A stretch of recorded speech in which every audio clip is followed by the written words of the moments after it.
Since Frost's massive rant at the beginning of the year, we have seen hosts be let go, their shows get cancelled, and lots of people laughing in the face of G4TV. Their relaunch was doomed after that rant, and when the vice president said, if you don't like it, don't watch it, people did stop showing up to consume their content, but their viewership numbers are at an all-time low, and there is no way that they can be saved at this point.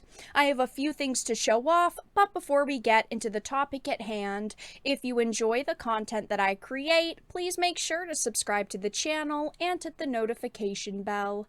Follow me on social media like Twitter or mine so that you can see when my content is posted.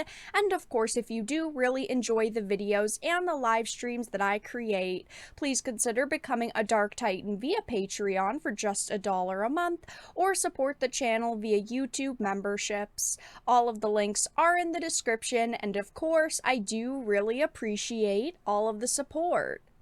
Now, I haven't talked about G4 in a couple of weeks at this point, but I figured since it's the start of a new month, we would go through some of their new numbers because they are at an all-time low. I mean, their channels are doing absolutely terrible right now. So I figured we could start with referencing an article from a couple of months ago that I did read in a video. It says G4 sees a massive loss of viewers in months following Frost's infamous rant, and it's only gotten worse since this point.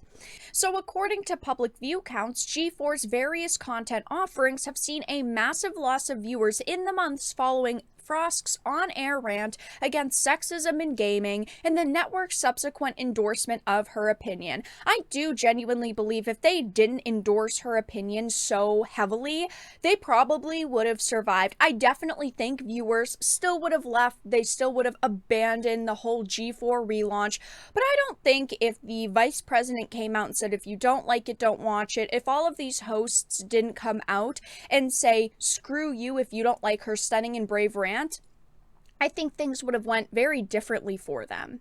The topic of the G4's Frost fallout was revisited at the end of April when Brad Glasgow, an independent video game journalist, sought to check in on the network's overall health, and he said, meanwhile, G4TV doesn't seem to be doing very well. X-Play is averaging around 16,000 views, and this is on an account with almost 500,000 subscribers. And if you don't remember, they actually changed names of channels. This used to be the G4TV account, and then they changed the old X-Play account's name to G4, and now this X-Play account is the one with the 500,000 subscribers. Of course, I'm sure they did that so maybe they would stop bleeding subscribers because people wouldn't see the name G4 pop up in their feeds anymore, but it didn't really work because they are still bleeding subscribers to this day.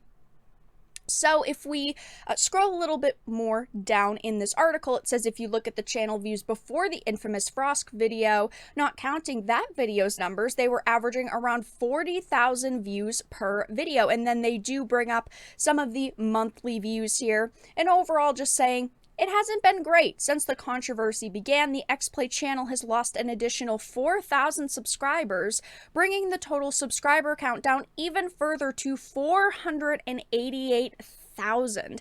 And it is still dropping. So this is the X-Play account on Social Blade. It, of course, has 280 uploads, 488,000 subscribers, but they've been pretty consistently losing. As it says, they've been losing about 33 a day, 230 a week, and over the last 30 days, they have lost 1,000 subscribers, and their views are just abysmal. You know, if this was a channel with under maybe 100,000 subscribers, these statistics wouldn't be absolutely terrible, but because this is a channel with over 480,000 subscribers, it is just so underwhelming for them. And if we go on over to their YouTube channel, it takes them almost a month to get over 10,000 views now.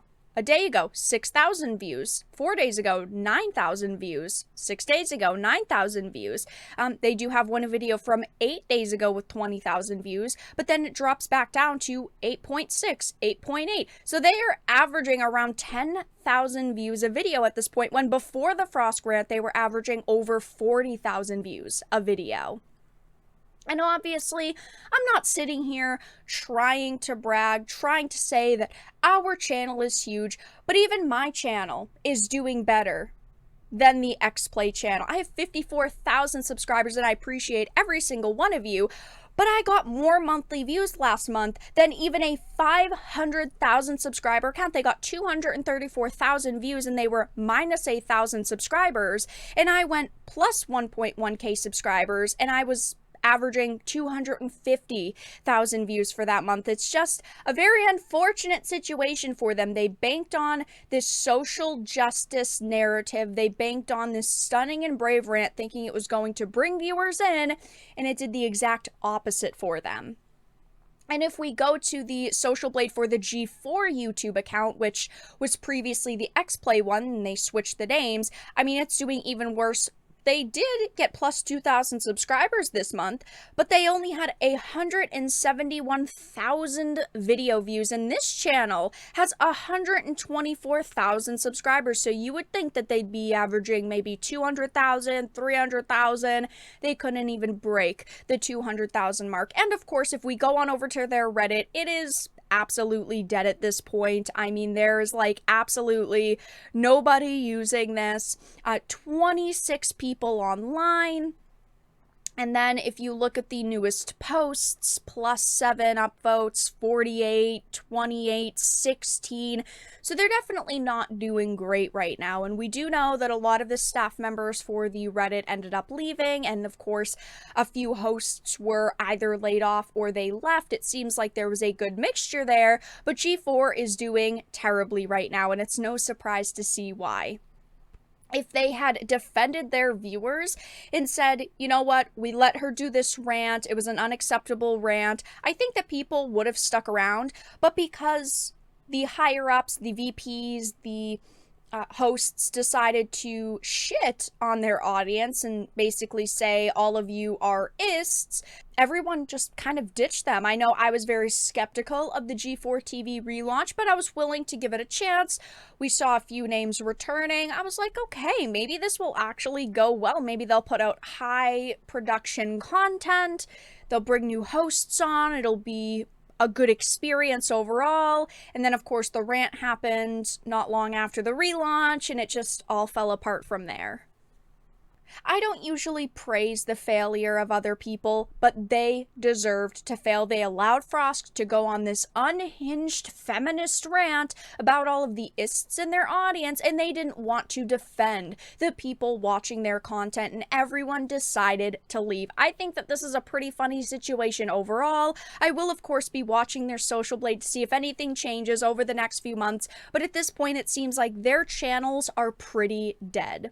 But that's all that I really had to discuss in this video. Let everyone know your thoughts in the comment section down below. If you enjoyed it, please make sure to give it a like, share it, and subscribe to the channel. And of course, if you didn't, make sure to give it a dislike. I appreciate your support either way, but I will talk to you all again in the next video really soon.